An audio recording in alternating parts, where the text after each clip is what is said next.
Well, the future's so bright, we gotta wear sunglasses. Yes. One of the reasons why our future is so bright is because 5.5 years ago, we actually renounced our US citizenship. It's granted us much more freedom in ways that we foresaw, in ways that we didn't. So we're gonna talk about what it's been like since renouncing, a little bit why we've renounced, and what you can expect and how you can prepare if this is something that you might be interested in looking into for yourself. The US passport that we gave up is not the only passport that lets you travel the world visa-free. There's lots of passports that allow you to do this. And if you're looking for a good resource on how you can get yourself a second citizenship, wait until the end of the video where we will share with you an excellent tool to help you do that. For example, these are countries we've been to since we renounced. The UAE, or the United Arab Emirates, Oman. Been incredible fishing over there. It was wild. I've never seen such big fish. It is one of the best places in the world for fishing, for sure. And I love fishing. If you want to get a taste of what Toby's fishing life is like, follow him on Twitter at SirCryptoTips. He posted one recently about that tuna he got. It was delicious, by the way. Also, we've been to Mexico, in Mexico City in 2022. When that earthquake hit, we were there. It was very trippy. There was first an earthquake drill, and then about 30 minutes later, the real thing happened. Really weird. Very odd, and it was something that they were predicting because it apparently happens every 7 years. We've also been to Australia, where Toby surfs these huge, beautiful, slabby waves. It's one of my favorite places in the world. We've been to Indonesia, where we are now, Malta for the blockchain conference in 2019. The country was great. The conference, not so much. Portugal is our other home base that we love. We're there every year as well. Recently, we went to Italy, France, and Egypt. That was last year of our trips. Yeah, Pretty Amsterdam for the Bitcoin conference. Yes. Georgia, we opened up an offshore bank account there, which has been great. Still have it. They haven't given me any trouble. I went to Armenia, saw some beautiful castles over there. I mean, the travel has been incredible, guys. Like, it's really great. Like, I hear all these people like, you ran from your country, you're a coward. And I'm like, well, actually I flew there, and it was a really nice jet called Qatar Airways, and it was really beautiful. So yeah, it's freaking business class and just a really pleasant experience. So running, you can't really run that far unless you like Forrest Gump or whatever. So. And then you're kind of landlocked. Yeah, you're kind of landlocked as well. And that's another thing we get a lot of comments of is, oh, but if you're not a US citizen, then if you get kidnapped or if you're in a place where war breaks out, there's no one there to protect you. That is such a boogeyman mindset to have. And that's what is the mindset that's going to prevent you from pursuing a more free life, because of the very, very, very remote risk that you're in that amount of danger. And the even more remote scenario is that someone is going to come and save you from it, actually, and believing that is pretty amazing. What have we survived in the past 5 years as well? So we survived the lockdowns in a very amazing way. We were on an island off of Indonesia, didn't wear masks, didn't do anything, didn't adhere to any of the stupid protocols that governments made us do. And it was incredible. I got perfect waves all by myself with a couple other friends, a couple families here. And we lived it out. Oasis. It was really beautiful, eating organic food, catching our fish. We had amazing meats, and you just can't beat it here. Toby's a carnivore, if you couldn't tell. Also, just the fact that we've had over 5 years, 5.5 years, and counting, of being able to freely participate in the cryptocurrency space without our big bad government trying to limit us and say what we can or cannot be exposed to. Decentralized systems are free for anyone to participate in, but we felt especially free to do so without having the ties of the US government and them feeling threatened of cryptocurrencies and taking that out on their citizens. One of the biggest questions that we get asked last bull market was, how do I buy this or that coin? I'm a US citizen, and I just say, I'm sorry, you can't. Unless you know how to use a DEX and it's listed on a DEX.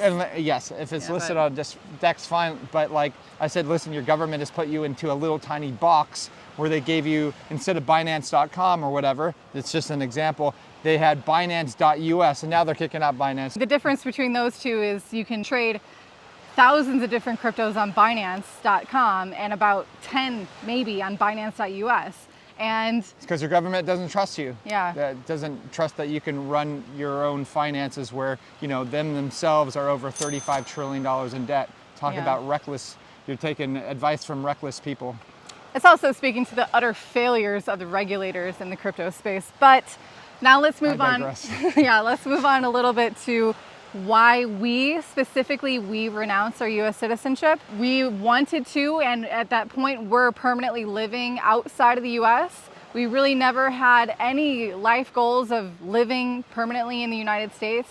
So for us, it didn't make sense to have the bureaucracy and red tape attached to US citizenship when it comes to things like investing, living abroad, reporting, things like that. I mean, FACTA is one of them. Exactly, FACTA and FBAR. If you don't report correctly with FACTA, then you will be fined massively, and your bank It falls on the shoulders of the bank, actually. Exactly. That's why a lot of banks don't want to deal with US citizens. Also, when we were starting up our business overseas, they specifically asked us, because on my passport it says born in the United States, and they're like, "Are you a US citizen?" I'm like, "No." And he said, "Are you sure?" I'm like, "Absolutely." And he made me sign a form. He's like, "Okay, good. Phew, because this is going to take you a really long time if you're a US citizen, because of all the stupid, dumb reporting that the US government makes you do." The same thing that we were talking about previously in crypto applies to traditional finance and banking and investments as well. Like, for example, Portugal had the Golden Visa program, and you could apply for it either through investing in property or through foreign investments, or investing in companies or making investments in Portugal, and US citizens weren't allowed to do that specifically. Also, a big reason that we decided to renounce was more philosophical. We strongly disagree with the US military complex. We did not feel right contributing towards that and the destruction and the hell that they unleash on countries around the world just to control the oil supply, for example. Yeah, bombing poor brown people with oil under their feet just doesn't jive well with, me being a Christian and, loving your enemies and stuff like that. And I don't want to buy bombs for that country, and just not into that stuff. Yeah, and then it just came out, 2 days ago that the US mistakenly paid the Taliban $239 million. Was that really a mistake, or was that just something that was going to be discovered, so they try to play it off like it was a mistake? But how do you make that much mistakes? I don't understand. I mean, but that's US foreign policy. Anytime you hear foreign policy, that's essentially money laundering for governments. Erase foreign policy, put in money laundering for governments. Now let's move on to what we gave up when we renounced, because it is a sacrifice, and that sacrifice can be very daunting for people. It can be enough to make them decide not to do this, and fair enough. We all make our own decisions, and we all must live with those decisions. Yeah. So this is just us being fully transparent on our own decision making. So what we gave up was obviously the right to live and work in the United States without a visa. Now we have to apply for a visa if we want to re-enter the United States, and the risk there is that they could deny the visa. Neither of us have actually attempted to re-enter the United States. We renounced for a reason. We really had no intention or interest in being there. But if that time comes, maybe we'll share that experience as well if we decide for whatever reason to try to get back and visit. Back in 2019, I didn't realize that the US was going into a place where they're, celebrating hedonism. I'm just not into that, or like cutting, things off of poor little girls, and I don't want anything to do with a culture like that.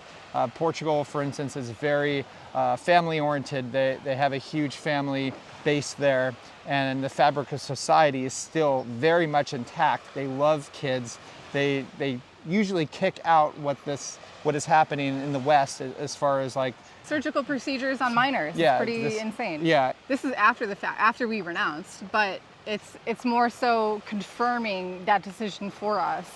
We see what's happening in the US, and we're just sighing relief that we don't have to deal with that in our face, every day, and be confronted by that type of culture shift. Yeah, so I think it's much safer to be, especially if you have a family, be in a place where they actually love children and they love families. Care about them, yeah. And what else did we give up when we renounced? We gave up the right to vote in US elections.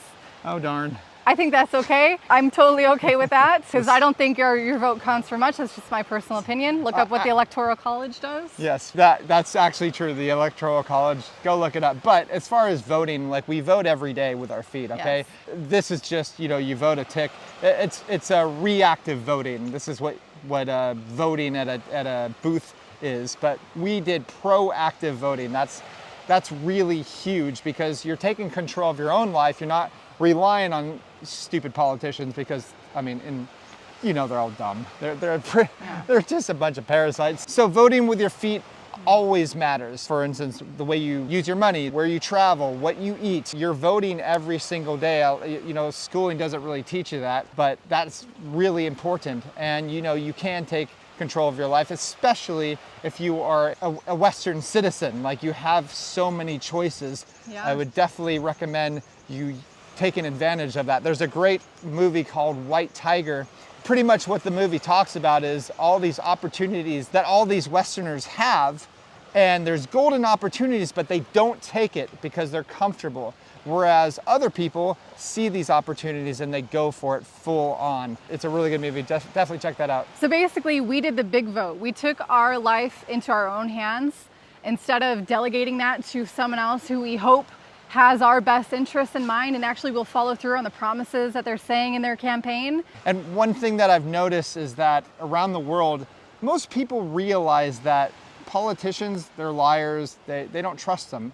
But for some reason, the US is one of the only places in the world that actually almost worship their politicians, which is so strange. But that's one thing that I saw, and I'm like, okay, this is never going to change. This is ingrained in their culture. And so if you're always relying on a politician, you're doomed to fail. Yeah, exactly. You put too much power in their hands. You got to take it for yourself. The government was designed to serve you, not the other way around. So we serve ourselves by making decisions like renouncing, for example. So what does it cost to renounce?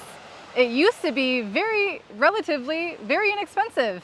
But as this grows in popularity, the government justifies this price increase due to rising costs of bureaucracy.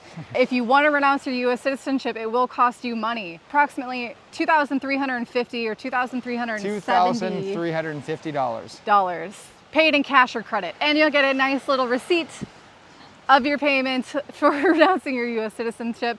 You will also have to hand over your U.S. passport. You will be giving up that passport, which is why it is very, very important that when you renounce, if you decide to go through this process, you have a second citizenship already. You have a second passport in your hand. This ensures that you have a right to exist somewhere else in the world, no longer in the United States. This is how you avoid becoming stateless. Do not be stateless at all costs. Now, you can obtain a second citizenship in a number of different ways. A lot of people think you can only get one if you're a millionaire and if you can afford really expensive investment programs that in exchange you receive a passport, a citizenship in a country if you make a large enough investment, whether it's into a fund or in real estate, and then you get a passport in return. You can also obtain a second citizenship for free by going through your ancestry. Which I did.